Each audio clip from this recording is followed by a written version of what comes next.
On the airwaves, we fly so high, talking movies till the night rolls by, filming life and it makes we feel. Welcome to the social reel.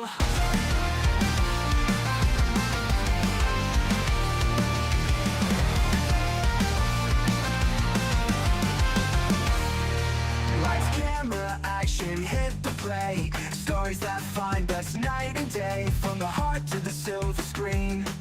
Every tale and dream in between. Tune in now, let's take a ride in this reel where thoughts collide. Remove fees and life will reveal. Dive into the social reel. Tune in now, let's take a ride in this reel where thoughts collide. Movies and life will reveal. Dive into the social reel. Tune in now, let's take a ride in this reel where thoughts collide.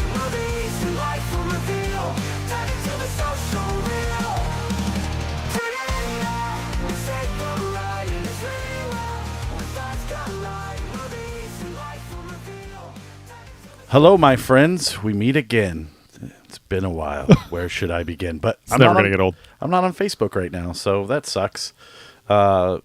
Please bear with us while I try to figure this out in real freaking time, because I would like to be on Facebook. See, look, offline, edit. There we go. Because you turned it off. I didn't turn it off. Now there we go. Whatever you Back did, on you messed up something. Facebook. Probably when you're trying to rename fucking titles or something. Whatever. Touching shit you shouldn't. As always, I am Aaron, joined by my producer, acquaintance, the guy that fixes, shows up once a week, gets us on Facebook, never helps do anything. Scott. Yes. All right. Cool. All right. Big gulps. Huh? All right. Well, big gulps. I'll see you next year. It was a great fucking 4 minutes of 3.5 minutes of intros and 30 seconds of fucking show. All right. So, anyways, this week we had a special. The whole reason I do the social reel, when this popped into my big fat stupid brain, and I was like, oh, I really like talking to people. I really like this format of podcasting. Does everyone talk to celebrities? Why don't we just talk to normal people? Well, let's talk to normal people. I thought you were going to say, this is the person that I thought about. No. And I'm like, didn't you say that already? No, I love this person. But, no, but okay. So I love this guy a lot. I wouldn't say like it was like an immediate love. Like our friendship took a while to. So physical? Like a physical love? To manifest. Okay. But ever since, he's been the most consistent person that I have not worked with, that always kind of like reaches out, makes sure I'm okay, is there to talk to me, all that good stuff. Please welcome to the show, my medic, Alec Wimberly. Hi. Hello. Yes. Hi, everyone. All right. So, did you hear any of your intro? Yeah. I heard it. Okay, cool. Am I wrong? Once we're unmuted, they can hear everything. Yeah. Am I wrong about anything I said? Like, we weren't immediate friends. It took us a while. Am I wrong? I don't think it took us very long to be friends. It didn't. I didn't think we really You became did. like serious friends until we were both on Bala Hisar in Afghanistan. I mean, I knew we were friends. We hung out and we joked Yeah. around. Like, we were in the same circle. But I wouldn't say, like, best friends. Like, we weren't talking about, like, going out together or anything. Are you best friends? No. Yeah, we are. Are you best friends? We can say that. I just wanted to see if you saw that in the chat. That's it. That's how I talk to my friends. I said you can chat with him in the private chat, So, not yeah. the communal chat. I just wanted to see if you could see it. That's all. Oh, is there a chat in here? There it is. It's but kind of like a private you'll chat. only, Like, you'll only see it if we pull it up. So I see it now. I like that. That's good. yeah, it's cool, man. So, how are you, man? How is life? Yeah, it's life, you know, ups, downs, all arounds, and it's going. Nice. So yeah, me and Wimberly were deployed to Afghanistan in 2013. Anytime I tell stories to other people, like my wife or people at work, I always have my Wimberly story. Do you know what story that is? Do you remember this at all? If I got one that sticks out in my head, Actually, I have three.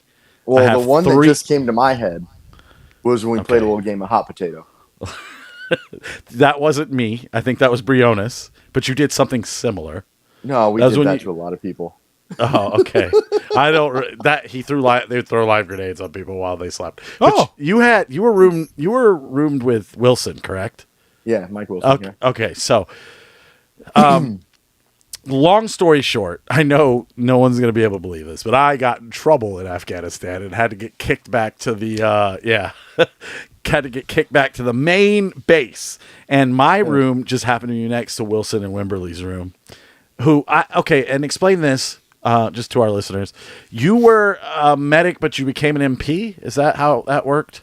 No, I was never an MP. I was just Okay. a medic attached with the MPs. Okay, that's what I thought. Yeah. But I for some reason I feel like there was a conversation where you were like, I lost my medical license or something. And Oh no, that was after we got back. My Okay. EMT certification lapsed. I gotcha. Okay. Because it lapsed when I was in the police academy. Oh, gotcha. All right. So that clears that up. Clears up my memory. But anyways, if you don't remember, the slides on the on the 9mm that they let us carry would push back, and you and Wilson would like dry fire them into your heads. And do you remember this? Do you remember doing? Say I do. No. You would literally, I would be like just off of like mission or whatever you want to call it, because I was we would mess with you all the time. and you guys would knock on the door and you'd sit there and do it, and I would just be like, oh, please, one day you're gonna get hurt. You'd be like, no, dude, try it. And I was like, no, I'm not gonna try it. I'm not gonna. If I remember right, I don't think they were loaded. Were they? I don't. let's hope not. If I we lived need to on the say that edge. for the podcast, but I think that you guys had figured out a way that if you took the barrel and pushed, Oh no, yeah. Any semi-auto, you push the barrel and it'll go out of battery. and so you guys would put it against your temples really hard, and you'd sit there and just. I don't remember that. Oh, I remember. I remember it like it was yesterday. Don't make me. I remember be- we would mess with you and be like, yeah. And especially Mike would like put it in his mouth. Yes. The gun. Yes. Gun. Yeah. Yes. The firearm. Oh, this is great PSA for the Army. Join the Army, kids. Yeah. And then the You'll other have a one, lot of issues. See the world. the Go other. to war. It's fun. We'll get into that. We'll get into that later because that's a reason I wanted to have you on the show. Yeah. The other story is you told me this secondhand, but I've always told this story as like I was there. You went on some kind of QRF mission and you told a kid to like touch your gun so you could hit him. Do you remember that? No, that wasn't me. Oh, yes, it was. I remember you told me that because we were at Balazar when you told me the story. You were like, you kept telling him to touch it, and he was like, it might have been Smith, but I feel like that was you. That might have been Smith. It You're talking might have. about what's his name? Smith. Eric. Eric, yeah. Yeah. Yeah, So. because he's the one I said hot potato. He was Skyping his girlfriend, and I tossed him a hand grenade, and you should have No. seen how high he jumped. That was. No, I did it to Smith. Me and Wilson, Well, Smith- we did it to you. We rolled one into your room. Oh, and you you did roll got- one into my room. Yeah, that is Yeah. true. Yeah, but the pin was taped down. It wasn't going to Yeah. just randomly fall. Sure, for internet. No, it really purposes. was. It was. I It don't was. remember that. No, because Smith never had a girlfriend, so it had to be the other guy that he was roomed with. No, But it doesn't matter. Oh, he was talking to a guy. No, I'm saying he never had a girlfriend because he's like a man whore. But Bless his heart. Yeah. he was talking to a girl though. oh, he must. I Have remember that. Okay, Yeah. I thought it was the guy who was married. I can't remember his name. And she came to Afghanistan and they like got divorced. I can't remember. It doesn't matter. This is all so inside. Anyways, and then the third story. This actually, I was there for this when we were at Bala Hissar together, and the Terps were taking all of our rippets, and you went off. All of them. It was one interpreter specific. I remember No, this. I'm saying that he was taking the rippets, and you laid into him The energy drinks? Yeah, so Okay. they gave us free rippets in Right. Afghanistan, but that's like it's not Just like trying to clarify you for the couldn't- normal folk yeah, out there like- that like might be that, listening. you couldn't like go little energy drink shot. Yeah, right. You couldn't go to like the corner store and buy an energy drink, so that's what you had. Like, you could talk to like the market guys and get like the monsters, but it was like $65 a case or some crazy. I think I did it once. You got to talk about like Bala itself when we were Yeah. there. Yes. There was 30 guys there, all males. Yeah. We So were kind of cut off from the outside world, we were, yes. and we had army cooks who were terrible, We had who made Pellegrino. our food. Yeah, it was army cooks, which was the first time I had been exposed to that, because everywhere else it was all contractors. It was just us. Nobody ever really left the wire, except when they were like, "We need you to go up here." We went to that castle. I think. No, that was, Patriot QRF did. We'd go do route oh, recons and you all that. guys would, but I had to stay back. And except a couple of times I got to go to the castle and I got to be like, PSD and stuff. But yeah, you went off on that guy and like threatened to kill him right in front of the commander. The commander didn't do shit, and I always laugh. Tell that story. Yeah, because the commander probably agreed with me and was like, "You know what? I got too much rank, but this guy's willing to do it. All right, he's okay." Yeah, Don't touch another man's energy drink. that was good. Well, he would drink them all, man. That's what I'm saying. Well, so in our little, it was like a little shack that we would eat in, a wooden bee hut, and we would walk in there, and they had those stand up like refrigerators, Yes. and that's where all the drinks were, and you'd see only 2 drinks per person on a piece of paper stuck on there so you could read it. And so I remember telling him, "I know you can speak English. Can you read it?" Because I watched him take like 4 rippets and he's stocking his cargo pockets, and then he grabbed 2 more, and I'm just like, "Who is this guy?" Like, but I did go off. I'm like, "We're over here fighting for your country because you guys won't pick up a gun and do it yourself." Yes. And he wanted to fight me. Remember? Yeah, dude. Oh, yeah. Without being racist, like he didn't say anything racist. He made this guy feel about 2 inches tall because he was like, "We're helping you, you piece of shit, you fucking asshole." He's like, "And you're gonna go and take our." He's like, "No, when you go into the fucking city next time, you're gonna replace him." And the guy's he like said- looking around for help or something. Do you remember? He goes, "If you want, when I go in the city, I'll buy you some." Just give me Oh, that's money." right. That's what it was. And I said, "Absolutely not. You buy your own. Yes. Those our taxpayers are giving us those Yes, because yes. we're fighting for your country." Yeah, That's right. Yeah. So and then that shit was so fun. I which always is tell that actually story. like super offensive for their culture. Like Oh. to call them out in front of people. I'm surprised he didn't try to kill me. Yeah, you're gonna bring me 16 more rippets and a bootleg copy of Jaws. Yeah, It's to buy quality. and Bro. it better be a good copy. I don't want to see those heads in front and the camera's moving. Yeah. For real, dude. God, that was such a good time. I always think, as much as we talk about what I'm going to talk about here in a minute is like if they called me tomorrow and was like, "Hey, you want to go back?" I'd be like, "Yeah, like let's go," just because it was so much I'd fun. probably be like, "Who's all going?" Right? Yeah, yeah. I Same need to people? see the list. I'm in. Yeah, yeah. Same people. I'm in. Anybody. A couple could stay at home. There was a little too much hoorah in that fucking group, but, yeah, man. So, and then after that, I guess I didn't invite you to my wedding for some reason. You should have been the first name on the list. I don't know why. I guess I needed Josh Scott there more than you, even though I haven't talked to him in 8 years. Scott. Josh Scott, the hippie. Is he the one who was like a server, like a? Yeah, Like a and he was waiter? all like, And yeah, he super, was all about people super have to lu- tip. Yeah, You have to tip. and he was super left, dude. Like super Yeah. duper duper, like Bernie Yeah. bro to the max. But anyways, so and then I sold you a gun, and we kind of reconnected over the last year because I was having some mental problems, and you kind of helped me out with that. So, anyways, the reason I'm having you on is because you are a former soldier. You turned into a police officer. I mean, you're a big deal, and you're one of my best friends. And I enjoy talking to you, man. I think it's a ton of fun, and I just think it's super interesting that we all have these shared experiences where where we were shipped off to war, and we all kind of have the same issues, like, like mental problems, or we make terrible jokes at the wrong time, or we just piss everybody off. And it just is this it's kind of crazy that we're kind of all lumped in this one category. And it's like, but nobody really understands, like, because when I came back, I was like, I don't have PTSD, dude. I didn't do anything. I like you called in a 9-line, man. I called in a 9-line, and when I finally was put back on Phoenix, I remember I had to go out. There was several times where a VBID went off and killed like Air Force guys, and I had to go collect outside the base. Yeah, I had to go collect the gear. And I was like, and I remember being disassociated because I didn't see any bodies. It was just blood, like brain matter and stuff like that. But it wasn't like, but you're so like disassociated because of like movies and stuff. You're not really thinking about that.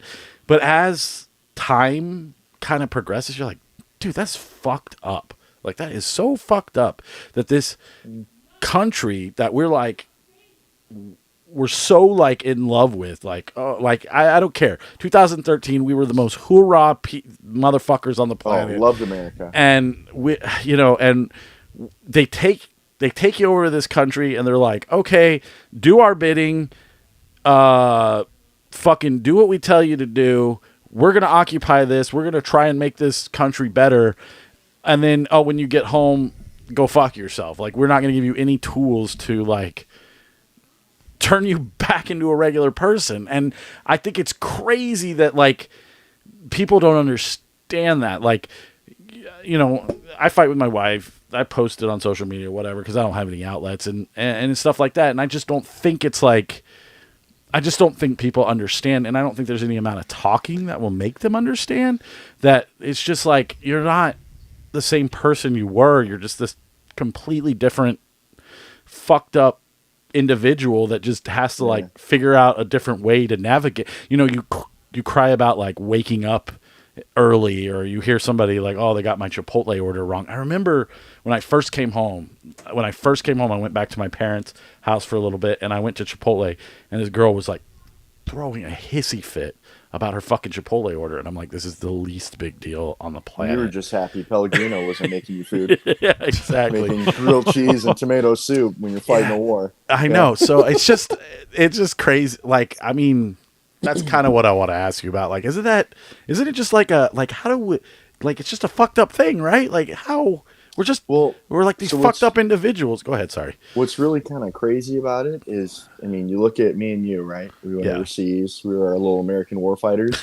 Yes. Now we look like Taliban leaders. Like, of course. Yeah. For real. Like, as soon as you get a chance, like, oh, yeah, I'm going to grow a beard. I got a chance. I can do it now. Yeah. I'm going to do it. Yeah, exactly. It's like everyone who was in the military who did do that. Yeah. They'll come back, grow a beard. Mine's all like real, looking like Team America World Police, Yeah. Durka Muhammad Jad. Yeah. There goes the YouTube. No, I'm just kidding. There it is. I don't care. Strike one. No, I don't care. No, I don't know. Sorry, guys. We just roll with it. If we get struck, it doesn't matter. Yeah, we don't give a fuck, dude. I'm getting us canceled. No. They'll find. If we were gonna get canceled, we didn't get. Yeah, we didn't get canceled a long time ago. So we don't care. But yeah, no, you're right, and we talked about it before. Was it 2013? Because I deployed 2010 to 11. Yeah. Came back. Then I moved to Arizona. And then I remember my first drill with the 56th. Right when I got there, they told me, it was Master Sergeant Hall. Yeah. And he goes, hey, so I saw you got back from Afghanistan a year ago. And I was like, oh, yeah. He goes, you ready to go back? And I'm like, okay. Like, I'm not gonna try to dodge it or anything. If it happens, it happens. Right. And then we went to the pistol range, think it was over at like Papago or something. Yeah. Do you know where I'm going with this? No, it wasn't No. Florence. Oh, it wasn't? I remember it was like it was August, I think, of 2012. I don't remember, man, to be honest.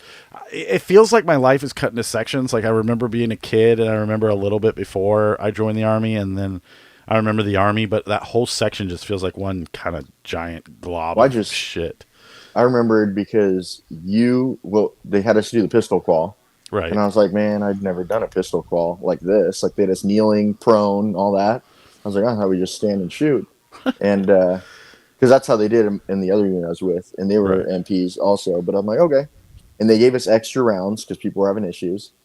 And I remember you came walking over and you went up to, was it Pepiton or Pepiton, something like that? Okay, yeah. He was a very large and in charge soldier.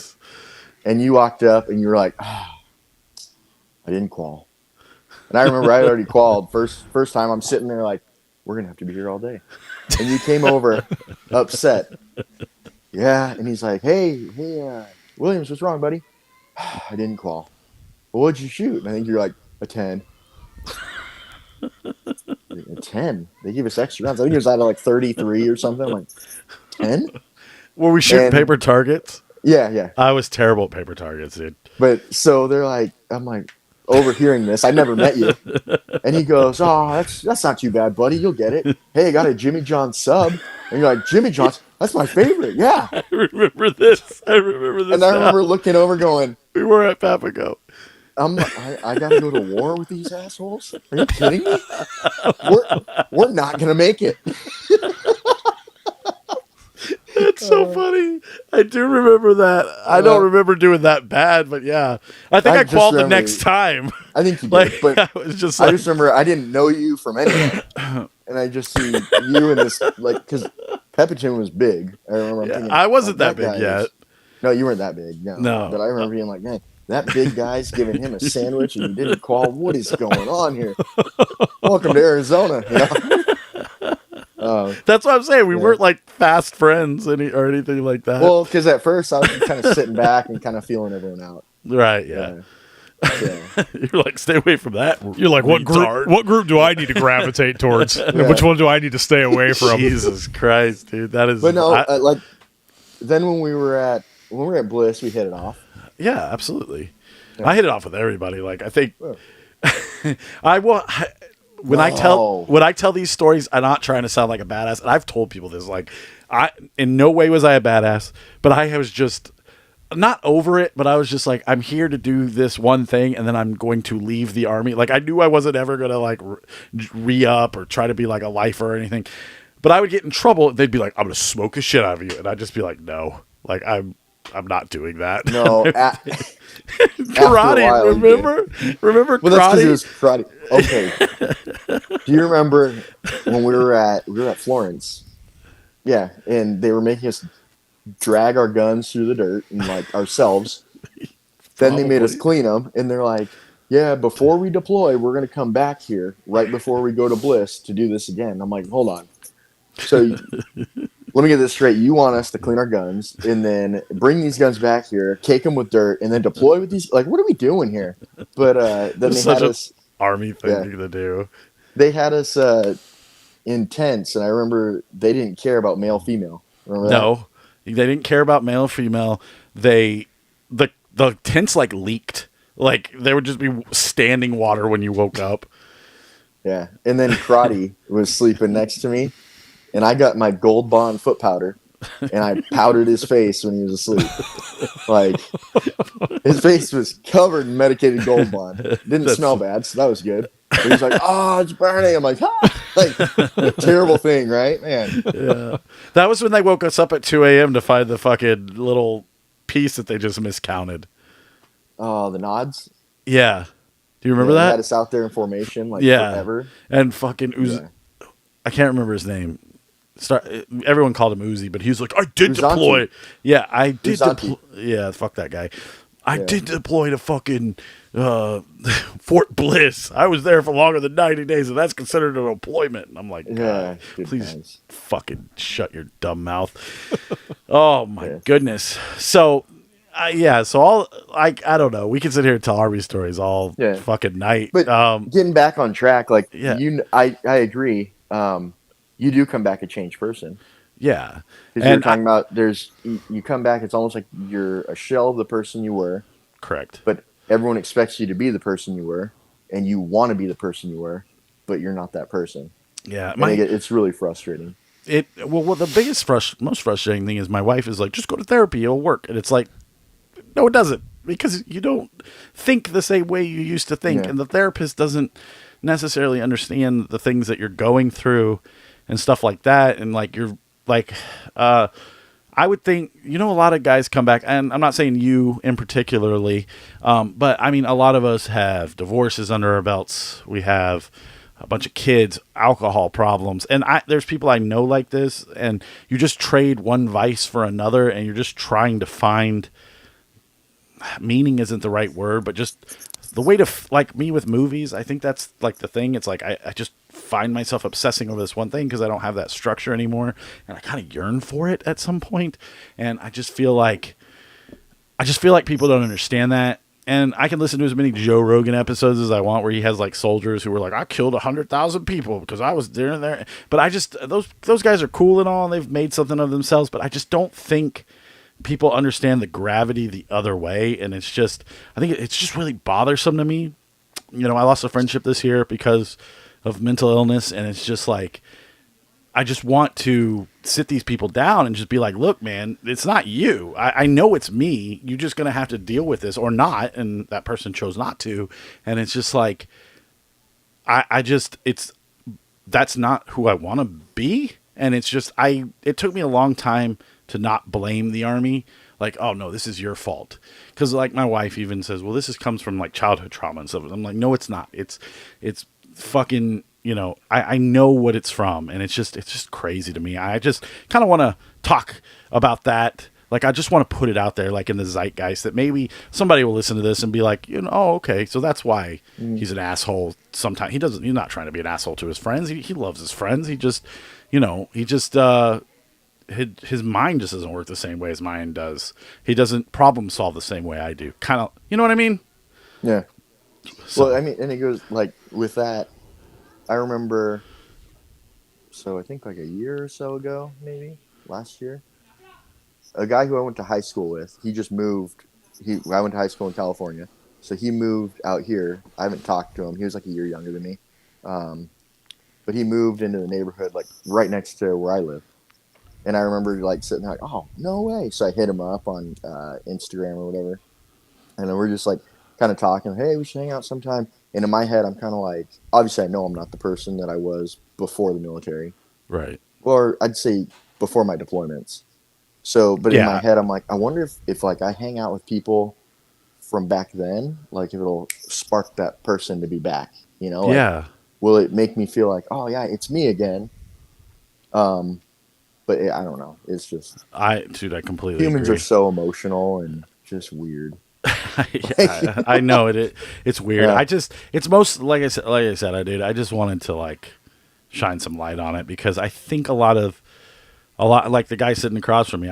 I go off on him sometimes. I'm not like really mad at him. I'm just like annoyed with the poor situation, guy and married it's into his family, so he has to deal with you. yeah, and it's like I just want to control the situation, and I can't. And this dude, he is the king of just like, I don't care if I die, just let it go. Like, I'll just keep it on. And I'm totally the opposite. Like, Well, I just don't let little things get under my skin. Yeah, That's the thing. It's like this guy he focuses on the little things. that's As what where army makes you do. As where I don't. And that's the kind of the thing is, I mean, and I cannot speak from experience, but I know that the Army is, historically really good at like changing your mental perception, because that's what they're there for. Yeah, They're there to break you down and get you to think their way. They never build you back up. No, there's no building No. back up. It's like, They're hey, there we to need to break you. brainwash you. Yeah, we need to break you down so that you do what we need you to do when we need you to do it. And moving on from like that kind of stuff, what I think is even more crazy is we're here in 2024. Trump just won this election. like I said, me and you and like all the guys I knew were the most hua people ever. 2020 happened with COVID, and I have never seen such a shift in politics where you go from loving your country to like, I literally despise the government. I despise what they did to me. Well, it's because you're growing up. I And can't. your eyes just kind of get open. I think so, but it's just like this massive. The older you get, the more you start to realize that the less government involvement in anything that you do and anything that goes on in the world is the best tactics. Well, it's just crazy to me, like how Well- what a 180 shift that we all We did. talked I mean, we all, about that too. Yeah, exactly. Aaron, That's where what I it's wanted. like when 9/11 happened, we were kids, and then obviously we see the towers. I didn't know what the World Trade Center was. I was like, oh, okay, wow, people attacked us. Okay, and in my head is I think I was 6th grade. Like I'm thinking, oh my gosh, why would these people attack us? Whatever. Then I had family members who were in the military. Well, yeah, they're not blood family, but like we would consider like an uncle. And they went away to Iraq, and that's the only reason why I was like, I think I want to be in the military. I need boots on the ground because we had a family friend who was in the Marine Corps. He was a first sergeant when they rolled into Iraq, and he came back and he had a stacks of the Polaroid, Kodak pictures. The ones they told us we and- couldn't take home. Well, Remember? that was 03. Oh, That was I know. before us, I'm just saying. They were like, no, But can't yeah. bring any cameras home. Like, okay. No, I brought a camera, a little digital camera. Yeah, and I brought But- home fucking dunnage. So what? I'm not saying it couldn't Yeah. be done. I'm just saying I remember. But no, he took telling us. pictures as they were invading Iraq, and Yeah. he's showing me oh yeah, you ever seen a crispy, Alec? I'm like, what? Yeah. See this VW bus? Oh yeah, they were shooting at us with AKs, so we took them out with a tow missile. I'm like, geez. And I thought it was the coolest thing in the world. Right. And obviously with our generation, we were brought up, military is honorable. You see someone in uniform, thank you for your service, because America ruined that with the Vietnam vets. Right. And so I think our generation was just built up, America, we're the best, military, there's a war, like we support, our country, we're the best country in the world. And people call you a xenophobe. It used to be called patriotism. Yeah. But now, I mean, like we go overseas. My first deployment, I was like, I didn't have a wife or a kid, so I was dating my wife at the time. And I remember thinking, if a kid dies, you'd kill a baby rattlesnake too, right? So why not a baby terrorist? Like that's my mental state when I went my first time. Second time I go back, I have a kid, I'm married, I see these kids, and you're just kind of like, okay, this is different. Like, I kind of feel bad for these people. And then why are we here, really? Yeah. And Why then are we you here? wait, and then like the fall of Kabul a few years ago, I remember sitting there at work, working in detectives, and there's this old guy who was getting ready to kind of medically retire, but he was an old Vietnam vet. And I remember he would talk to me, and I'd talk to him, and I remember being like, hey, man, is this how it felt when Vietnam fell? Like, real crappy? Like, it was all for nothing? And he's like, yep. Well, okay. So, yeah, between that, like, the stuff, obviously COVID really changes everyone's perspective on everything. Like, the government's just here tricking. Like, I went from 100%, our government would never attack its own people. Why would someone say that now? I'm pretty sure I got an aluminum foil hat over here. No, I don't think you do. I think I completely agree with everything you're saying, and I don't understand the people who don't. Like everyone is like, oh my god, like they're these hardcore leftists or whatever you want to call them. They're just like, and I just you're attacked if you question anything, and it's like, I don't know, man. I spent so much time in the military that it's just I want to question everything, and it just none of it makes sense, and I feel like I live in a backwards fucking society.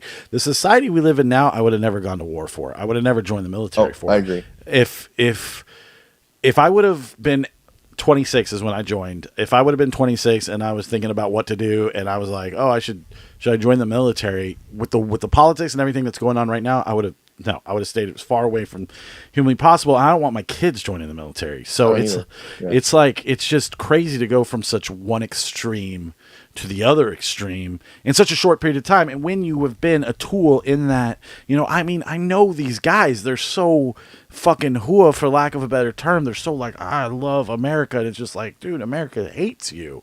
And they just, if they wanted to tomorrow kill you so they could make $1, they would.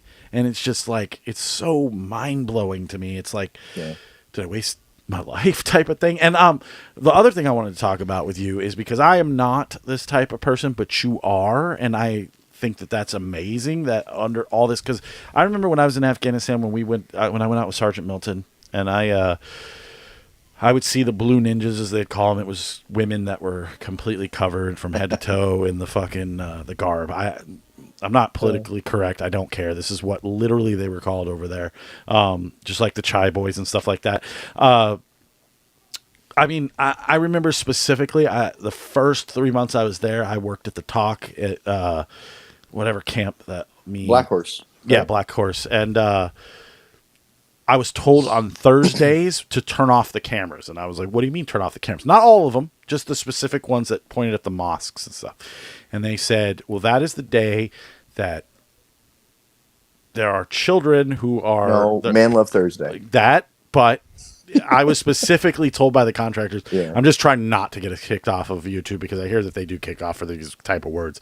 So that's the day that they... Take advantage of children, boys, the Chai Boys. And when I was asked, well, why don't we do anything? Because it's not our culture and we're not allowed to. And it's like, okay, but there's oil or whatever the fuck we're doing over here. It's okay to, kill these people. Well, fight the Taliban, whatever. But we're not allowed to intervene in these type of things. And that's crazy to me, because you're just creating more terrorists that way. But, I was specifically, I'll never forget, I was specifically told to turn off the cameras those days. I never saw it. I was only alluded to. And I just, I don't know, man. It's, anyways, what I was getting back to is the Blue Ninjas. I remember one day I was out on mission, and we were driving to Camp Phoenix, and there was a lady holding her dead son in the road, and the Terp told me, like, sometimes they would just bring their like dead kids out and like just like kind of like bathe them in the sun and stuff like that, get them ready for some, I don't know, but that is I lost any, like, I didn't have a ton, but I lost my faith 100%. But you kept your faith. You still go to church. You still do all that stuff. And I'm just wondering how you are able to do that. I'm not calling you out. I'm not saying it's a bad thing in any way, shape, or form. I'm just curious because a guy a couple years ago gave me a book where there was World War II, kind of the same thing. You saw these dying German kids and stuff like that, and then European stuff fall out. He wrote a book when he got back, and it was all about how he regained his faith, even though he saw all the terrors of war, blah, blah, blah. But even after reading the book, I still couldn't, because it's like, I just don't understand why God would give a crap about us and not give a crap about them type of thing. And I know they don't believe in our God, but how do you do that? So I remember what you're talking about, too, because I remember seeing, like, the women... with their kids on the side of the road. I don't know if they were begging, and you get a dead kid sitting there. And I remember that kind of messed with me for a little bit. I think about it since I've had my two boys. It's all I think about. Man. When we got back, like every weekend, man, I was hitting that bottle hard, and I remember like thinking like, okay, like maybe there is no God. What if all this is fake, kind of thing. And then I just kind of, I still went to church. But I just kind of kept doing it just because, that's what I've always done, go to church. But now, like, I don't know, it's just like, because I'm a Christian. Yes. No one says I'm a good Christian. The most persecuted religion on the planet right now. Yeah. Yeah. Which that always made me think, like, man, how come everyone hates Christians so much, but everyone else, like, maybe that's the one that's true then. Like, right. Whatever. But, like, I don't know, man. I've been through a lot where, and like I said, I see stuff. I'm like, man, that's not fair. Why is that happening? Well, it all comes back to we're all sinners. God made this perfect world. Man messed it up. Right. And because of that, I thought that too. Like, where's God when, people are so evil towards each other? Like, how is that even a thing? But then most religions teach you to be a good person and take care of each other. So, like, okay, there's plenty of religions that teach that. but why? You know what I mean? Why are people so evil? But yeah, there's a lot with that. But I've just been like recently, I've been kind of diving in deeper into my faith, and kind of reading my Bible more and stuff like that. Like for me, I went to talk about silver spoon, man. I had I went to a private Christian school from kindergarten until high school, till I graduated. And then I joined the military and liked to drink and party with my friends. And then when I would when I was in medic school for the Army, I'd go out Saturday and drink with my buddies because I wasn't old enough to go to the bars, but they'd sneak me in. Oh my gosh. Yeah, join the military. It's a lot of fun, right? And then Sunday, I'd wake up hungover, take a cold shower, get in formation, and then I would walk to go to church on base just because that's growing up. That's right. I'd go to church. And then on my first deployment, I remember things got pretty crappy for me, and like mentally too. Like I was like, man, this is not good. Like I'm not in a good mental state. And I remember we were in tents, and I think I was making my bed or something. But it was like, you know how they had the bunks in like tents and stuff? Yeah. And so we had it walled off because people get creative when you live in that, where you have your own little room. But Right. I reached under because I was making my bed and I felt something, and there was a Bible under my bed. And I was kind of like, wow, okay. God, like, are you trying to talk to me and tell me, hey, start reading your Bible because things are getting bad? And I'm like, oh, maybe I should. Did I? No, because I'm an idiot. And, you know, maybe that was God reaching out to me. Hey, man, look, you know, you could learn a lot here. This will help you out. But I just, you know, did my thing. Things got pretty bad for me on that one. But, like, yeah, after I've been going to church, but now is when I'm really starting to kind of dive more into my faith. Because, yeah, everyone's a sinner, man. No one's perfect. And, like, I can't judge someone You've who never met doesn't Scott. believe. What's up? I said you never met Scott. Okay. Well, I'm just kidding. but I'm just kidding. I mean, I can't judge someone who doesn't believe what I believe based on my belief. Right. Right. So like you, like how you said, you know, I just feel like there can't be, well, I can't judge you based on what I read in the Bible. Like, oh, because you don't believe that. So how am I supposed to judge you based on that? No, I So I all I completely got to get do that. is, you know, try to love everyone, but it's hard because I'm human and I'm not perfect. And I'm kind of like a hermit. Like I like not being around people, Dude, same. but yeah, We should all get together Yeah. and not be around people together. Just all get together and not hang around people. Yes. yeah, just to avoid people. No, yeah, no, but- I totally understand all that. Like I said, it's not. I don't know. Me and Kim have fought back and forth. Not fought. Fought isn't the right word. Talked back and forth about if we wanted our kids to go to church, and I told her that when that time comes, that I'm going to let them make that decision, and I'm not going to, you know, like if I'm not going to be like, no church for you. Like That's what we do with my girls. personally believe that religion is a super important part of society. I believe without it, you get what's going on right now. And that is like the TikToks and the, you know. Well, I think that's also the breakdown of like the nuclear family. You Yeah. know? Oh, absolutely. Mom, dad, kids, where dad goes to work, mom takes care of the kids. You can instill your own family values into your children. Yes. But now, because of just society and, you know, chasing that American dream, it's not really feasible to survive for a family off one income. So now Right. you need mom and dad to work, which just opens up for the government to just put whatever they want in your kid's head, because Yep. kids are just, you know, moldable by their environment. Correct. So I saw a thing today that it say any literally better. touched on this exactly, and they said that the one biggest lie that was ever told to women was that the fact that they could go out and work and let somebody else raise their kids. yeah. And I was like, yeah. I mean, that I think that's led to a lot. And it's crazy Of how because things are. I never once told Kim to like quit her job or anything, but when she had Parker, it was like her natural motherly instinct. She's like, they want me to come back to the office. It was right around COVID. She was working from home. She was doing a great job, both, you know, with her job and taking care of Parker. And they were like, you need to come back to the office. And she said, no, I'm not coming back. I'm not going to leave my kid for 6 hours a day, have somebody else raise them and never see them. She's like, I will take a less paying job. And we work this crazy schedule where I wake up at 4 a.m. I go out to work. I'm usually home by 3, 4 o'clock in the afternoon, and she then stops, mom stuff, and then she goes to work from like 8 o'clock at night until 4 in the morning, and then is up with them at like 7. And I'm like, this is literally going to kill you. And she's like, it's better than somebody else raising my kids. That was her choice. Like, I have never I told her, like, when I was working my other job, that like, hey, we could probably afford for you not to work.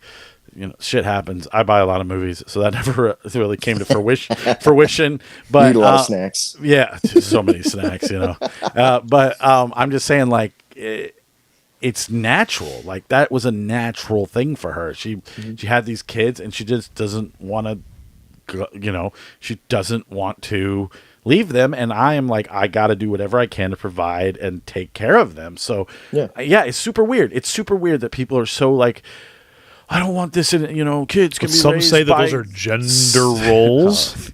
Gender roles, right? Don't get us kicked off YouTube. I'm just kidding. But no, it's just crazy to me. It's just I agree. And with my wife, years ago, I mean, I was working as a cop doing my thing, which is stable, right? Times are good, people get dumb and do dumb things. Times are bad, people get desperate and do dumb things. So it's steady, right? My wife wanted to like start working. She was going to school. She's like, well, I want to be a dental assistant. I want to do this. I want to do this. She's like, but I just want to do it part-time. And I'm like, okay, well, if you're going to do that part-time, then we have to have someone watch our kids. You're going to be making money just to pay someone to watch our kids. Yeah. Like, we're not getting ahead. It doesn't make sense. And then, you drive, it just, and she's like, oh yeah. So like my wife now, she has her real estate license. She's a real estate agent, but she takes care of our kids, and she's, like, she keeps her license and stuff. That way, if friends or family need a realtor, yeah, okay, I'll help you. But other than that, I mean, she's awesome already. Yeah. I married her a long time ago. We're coming up on joking. 14 years, I think. Oh, cool. I'm at 10, so that's not bad. Okay, so the last thing I want to talk to you about before I let you get out of here, and I'm actually kind of glad because we didn't talk a lot about your cop stuff, because some of those stories, even when I hear them, I'm like, Jesus, dude, relax. So clearly over the last 10, 15 years, civil unrest has gotten crazy. With BLM movements and defund the police and all that stuff. I know you're a detective. I know you kind of have a desk job. I don't know when all that stuff was going on. Was that affecting you? Are people committing more crime? Are they like respecting you less? Or is that all a media narrative that we should just be like, fuck off? Or no, that's all depending on where you work. Okay. Where I work in a more conservative town where the people appreciate us and what we do. But also with the elections coming up earlier in the year, I was mandated. I was told I had to go to sensitivity training. No, I should. Like DEI classes? DEI no, classes. the what's it called? For the riot control stuff. Gotcha. Yeah. And I'm just like, you got to be kidding me! Like, if I wanted to go, because what they want to do is have a team because we're in the East Valley. So say, I don't know, Scottsdale or Phoenix has a riot. They want to be able to mobilize us and send us to go help. And I just remember thinking, like, man, if I wanted to do that, I would have joined that agency. I don't want to deal with that, right? Yeah. Because, you could pick where you were, So, yeah, we had to go to that training. It was dumb. Most of that stuff is always dumb. Because we had to, like, when I worked for ICE, we didn't have to deal with, like, political fallout, but, like, a lot of the, like, people that were getting deported and stuff, they would come. And, like, I would see my friends on the news and I'd just laugh. Because, like, for the next year, they were getting, like, is it deposed? I don't know the word, but it's like where, like, they would get called to court and stuff like that. Yeah. And stuff like that. And I was just like, oh, thank God I wasn't there that night. But well, because I remember when, was it Scottsdale? I don't know if it was BLM, but they were, like, looting and stuff. Oh, yeah, that was BLM. The mall? Yes. Was it? Yeah. So back then I was on the SWAT team, and I wasn't we were always on call, but I wasn't getting paid to be on call where they tell you can't drink. You're on call. We're paying you not to drink. You were drinking. So I was at a buddy's house having a few, and they're like, hey, they called me and they're like, "Hey, we need you to come to the station because we're gonna, mobilize, go over, help out Scottsdale." And I'm like, "Yeah, that's not happening." Like, what? You want me to Uber there? Like, I've been drinking. Like, oh, well, so, never mind then. So, and then after that, they're kind of like, "No, you can't be drinking. Like, if you of call, course. you need to stop." Yeah, it's just dumb. I'm not on SWAT anymore. Too old for that. No, but we appreciate what you do. Thank you for protecting and serving us. Me and you need to get tacos like maybe next Monday or something. All right. Can't scare me with a good time. All right, Good man. for that. Hey, thank you so Scott, much you for could come too. He can't. We'll try to work it out. He'll be working or something. He works during the day. Yeah. Will you be back on? Like, if I want to get you back on, will you come back on? Absolutely not. No, I'm kidding. Of course I would, Well, dude. it's settled. All right, cool, man. Thank you. Thanks for joining us tonight, Wimberly. I appreciate you. We'll have a more fun conversation next time. I appreciate all your insight, though, dude. That was awesome. Yeah, man. Thanks. Good time. So, all right, man. We will see you next time. I'll text you about. We'll hook up at some point. Yeah. Yeah. I, li- I, I'll li- I like be there. tacos too. Well, we just were at Chiba Hut, man. It was delicious. Well, Chiba Hut's a good sandwich. let's work around my schedule. yeah. So, all right. All right, you guys take it easy. Bye. Appreciate it, man. Later. See ya. Well, that was a very fun conversation with Wimberly. Yeah. There's nothing to support, so we just hope you enjoyed the conversation. We're going to roll through these movies real fast. I mean, whatever. This is an extra big show because that was a really good conversation. And that, my friends, and I'm not going to keep saying this, but that, my friends, is what I want to do with the social reel. I want to take these interesting stories about me eating Jimmy John subs that I completely forgot about, and I want to tell them to the world, and I want to tell other people's stories. I mean, Wimberly was the most hoorah just guy I had ever met in my entire life. He was so America, and then he did such a 180. And we can talk to him more about that later. There's going to be years of this show until Scott doesn't help me take this down, and I yell at him and kick him out of my house forever. But But when you delete me off social media, and Right, that's it. block me and stuff, And then the show will be delete the done. show. The show will be done. sure will. Anyways, all right. So So we got a lot of people. There's a lot of people out there that just have even just the people who are just have really you think aren't interesting at all. Yeah, have something. They have something to talk about. saying, bro. That is what I am saying. So the social reel, man. That's what we're all about. Yeah. Now we're getting into the real. Now we're getting into the real. Yeah, maybe this will go away one day. We don't know. All right, but let's break this down. Yeah, It it's is still fun. It is the end of the year, and I am going hard in the motherfucking paint. You did go hard in the paint this week. dude. I went not hard in the Yeah, paint. he didn't I watch shit. sat on the sides and watched you go hard in the I'm paint. just trying to get through everything, and I'm trying not to go out as much. I'm trying to help Kim more with the kids and stuff like that. So, all right, let's first blink twice. So when I first saw this, I was like, I don't care about this at all. And I still didn't when I pressed play on this. I thought this was going to be the most boring 2 hours of my life. I've heard a lot of good things about it. Freaking so much fun. It is. I've heard a lot of good things about Channing Tatum. He's great in it. Yeah. It's like a Get Out, like psychological thriller. I don't really know how to explain it. Definitely a girl boss movie where it's like girls like. Wow. But, dude, Was he allowed to bring these Polaroids home? you'll watch the movie. Just know, like, it's hard. I mean, it's been out forever. I don't want to spoil it for you more than anything, but it's a real mind fuck, and the end comes, and you're like, that is pretty fucking cool. I had no expectations going into this, and it just blew my mind away. The cast is great. It has like Channing Tatum, Sean Baker's in it, Christian Slater, the girl from Spy Kids is in it, McLaughlin from Twin Peaks, he's in it. Excellent film. Like, just it had me drawn in right until the last frame, and I just couldn't believe it. Is it one of the best movies of the year? No, but it's a lot of fun. It's definitely worth a good watch. watching. Yeah. So definitely check out Blink Twice if you haven't seen it. I was glad I caught up with it. Let's keep going. I did watch The Best Christmas Pageant Ever because it was a Christmas movie, and I'm kind of like doing this like. I like the cover. The cover's got me intrigued. So what I did not know about this film, it's a Christian film. Did not know. Did not know that. However, very good. I'm a sucker for latchkey kids. It's about these kids. You don't know where their mother and father are. They're kind of like the town, like everybody knows them in the town as like these horrible kids. And the mom in the middle from Halloween, she she has to run the play because the person who usually runs the play was like, I'm out. No, breaks Fuck these kids. breaks their legs.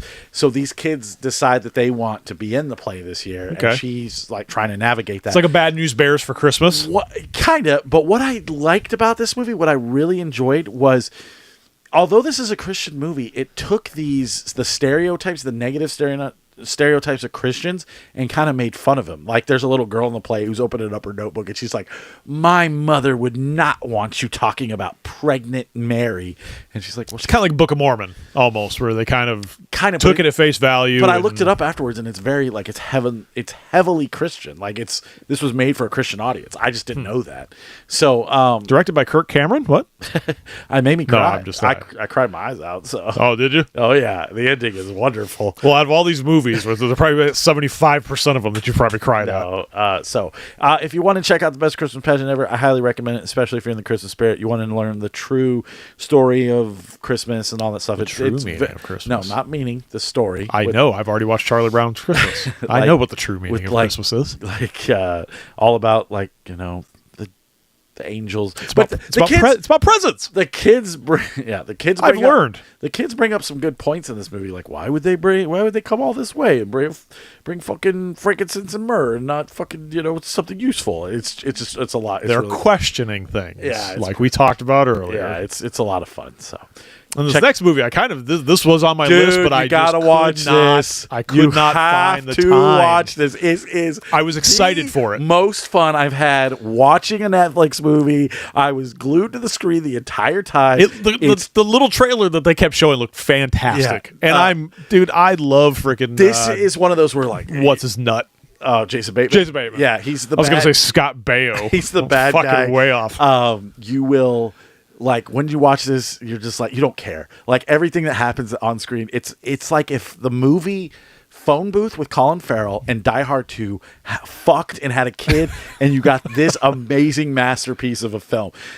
Pretty much the basic premise is he is a TSA agent. His life's going nowhere. He finds out that his girlfriend's pregnant, and he wants to move up, and he wants a better life. So he gets put on, like, fucking the metal detector for the first time, and this guy wants him to let a guy through with a bag that has some nasty stuff on it, and has to figure out how to stop him. What you gonna do? But it's super Christmas, like everything in it. Like, the last song in the entire movie is "Baby Please Come Home," like, and it's all Christmas music. Is this going to be a wide debate 20 years from now whether this is a Christmas movie? 100% a Christmas movie. Okay. It takes place on Christmas Eve. It's Christmas music throughout. Like, the very first scene is like Jason Bateman doing some crazy stuff, but the scene where you meet him, it's Christmas, and they've just opened like the pregnancy test, and then they have to go to the airport, and they're going to celebrate. My plan was to watch it last night, and then Chris was like, "Oh, remember, we have my work Christmas party," and I was like, "Tonight?" So I'm like, yeah, okay. I watched it the second I got home from work yesterday, and I was glued to the screen the whole time. The most fun It looks I've good. had It looks watching it looks fun. a Netflix film in a very long time. Definitely check it out. So this thing, dude, first off, didn't know that it bypassed theaters. I don't know what they're doing. I don't know why they're giving A lot of things are now, man. Clint Eastwood is getting the business from Warner Brothers for this. Or this movie, I'm telling you right now, we're doing our top 10 list at the end of the year. As of right now, before I have seen everything else, this is my number one movie of the year. Really? This is one of the best films, and it is literally Clint Eastwood's best movie. The ending is so fucking good, and this movie is so fucking good. And it's like an updated version of 12 Angry Men with a crazy fucking twist. The twist, do not watch the trailer. All I've seen is just like some still shots of it. Just don't look up the premise, nothing. Just watch the movie. Do exactly what I did. So don't ruin it like someone would normally do. I haven't done that in a while. But Holt is amazing in it. Okay. There are some ancillary characters in here that are just like, shut the fuck up. You're just here for plot and exposition. Please shut up. Like, you're taking away. That's why it's not perfect 5. But, dude, I have to tell you, it's just, it's so on my list. It's so good. My top 10 is going to be so weird. I know. Because it's just shit that I've watched. I know. It's going to be that, but we'll get into that towards the end of the show. I have some announcements to make. You can move on. But watch this. So, this movie is really weird. It's like it wants to be an indie movie. I hate it. Did see the previews to this, and I wasn't sold on it. So, it's like an indie, like it's shot like an indie film with Linda Cardellini and Ben Stiller. Like it's shot like an indie, like the kids. I thought there were girls in it, but they're all 4 of them are boys, and his sister just died, so leaves them, and he's trying to find like a foster home for him. And he's like, I'm business Chicago man, and I got to sell real estate. And you think it's supposed to be funny, but it's kind of depressing and dark and just very like. So they've kind of taken that trope. Oh yeah, They're kind of like the whereas I dad said I elf, where he's like lives in the big city, doesn't have time for the family type thing. Yeah. But it's really dark, dude. And like where I liked the Latchkey Kids from A Christmas Pageant, I not so much like these kids. Don't really care if they find a family. Ben Stiller is really unlikable in this. I don't care about you orphans. Off to the island of misfit orphans. Till the end of the movie, I think I did cry at the end of this movie, of course. But it's just the other one. It just didn't do it for me. So yeah, moving on. Oh, whoops. Okay. So What happened here, bro? You have to watch this. There we go. Can you promise me you'll watch this? So this movie. So I saw this preview at the beginning of Wicked. Really? So I went to Majestic, and we saw Wicked there. They showed this at the beginning. I did not know this was actually a thing. I thought this was something that, how Majestic shows a lot of weird stuff at the beginning of movies? Yes. That's what I thought this was, because I'm like, there's all these people dressed in beaver costumes. This has got to be some sort of like a Majestic joke type thing. Then I actually found out it was like a real thing. Came out in 2022. Then that's the other thing that the other thing that I was going to ask is like, this is a 2022 movie and it's just getting traction now. Why is that? Okay, so I don't know why the Majestic put it up. If they're maybe doing a Fandango event or something, because they're actually. I don't know, man. If they're actually going to show this in the theaters, I would like to go. They showed it. Like I said, there was a preview. I'm gonna look it up. I was kind of not paying attention, but I remember seeing this and looking at it, going, "How it got on my this is strange." So how it got on my radar is Vinegar Syndrome. Every Black Friday they do a big sale. They came out with like the Keep and stuff like that. This was one of the movies, and it sold out super fast. I wasn't able to get it. I just kind of started looking it up, and I didn't honestly think it'd be something I was into. I was like, why is everybody? This is very hipstery. Like, I don't care about this.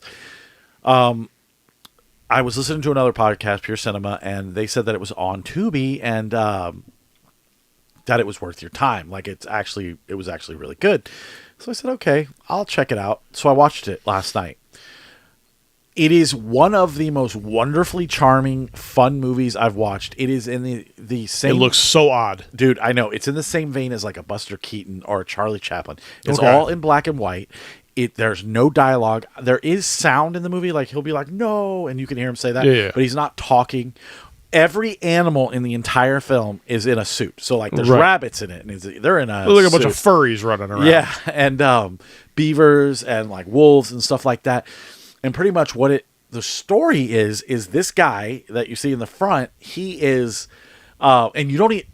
I'm gonna jump all around here, but I just love this movie so much. You don't even get to the title card for the first hour of this movie. It's crazy, dude. Because he starts this like Applejack like beer stand, and he's serving beer to all these like hunters and stuff through the summer. Well, the winter hits, and the beavers have wound up like destroying his distillery by chewing it up. And now he's stuck at this place, and he has to like survive the elements. So he's trying to trap animals. Right. He finds a like a hunt, like a kind of like a tradesman like guy who's like, he'll take pelts for different things, and they're all like. I was gonna say that's what I thought he was. Was like a pelt hunter. Or and something. then his daughter will like, who's very attractive, wants to marry him, but the guy's like not about it. He hates this guy, so he's trying to find ways to take like to get the beavers, and he finally says, you can marry my daughter if you can get me hundreds of beavers of pelts. That's the only way I'll ever let you marry her. And he's like, all right. But it takes place in Utah. No, he can only marry no, it's olden times. But dude, Strange Christian undertones in this movie as the well. only complaint I have about hundreds of beavers is the bit goes on just a little too long. That's what it looked like. If it was 75, maybe 6, like if it was an hour long, it would have been fine. It's like an hour and 40 minutes. And it doesn't start dragging until the end. Like you kind of feel it. You're like, bro, like, come on, what's gonna happen? And then it kind of ends. But it had my kids hooked. It had because people dress as beavers. Yeah, but it was just, we were all just sitting there watching it, kind of like, what's going on? And then as I started kind of understanding, I was like, this isn't terrible. This is actually a lot of fun. Can't recommend it enough. I'm definitely going to be hunting for this this Blu-ray when it comes out. I'm sad I missed. Look up whatever you looked up at the Majestic, because they've got to be doing something with it, because, like I said, that's the first time I had seen this, and I just thought it was like a joke. Yeah. So and then somebody else that I'm friends with on Facebook shared this cover. Yeah. And I'm like, that's weird. Like all of a sudden, like the correlation was between. It Frank? No. Just kidding. Yeah, he doesn't talk to me. No, it's a different guy that I'm friends with, just kind of like just because. Oh, okay. And he shared this, like that he was watching it, and I was like, "Is this actually a thing?" Dude, it's good. And and looked it up, and unfortunately, I was like, "It is." you could probably find it on one of your sites, but Yeah.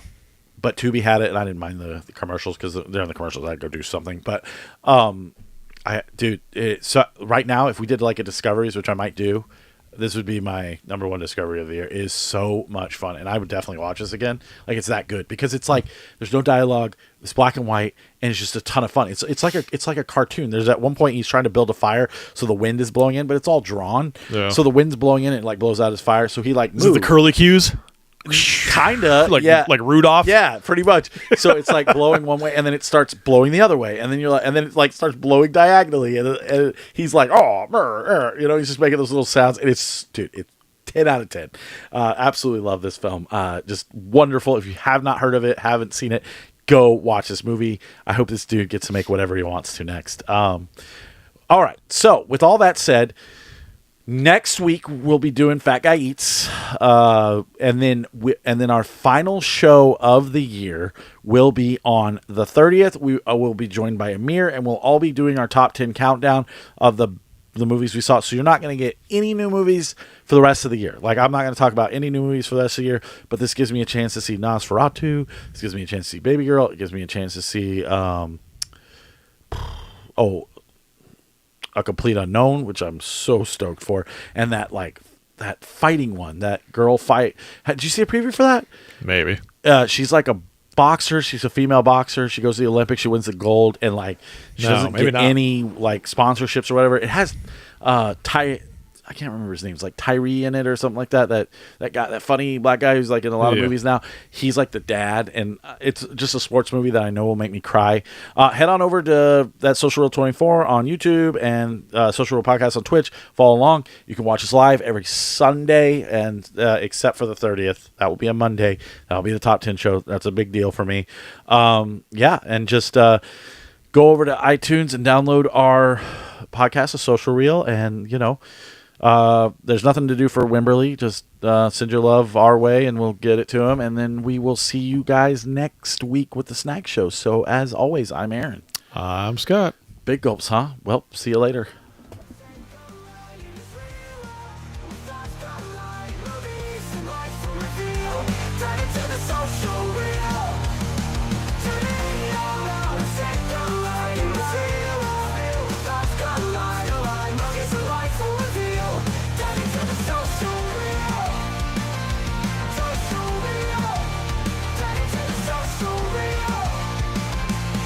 Social Reel.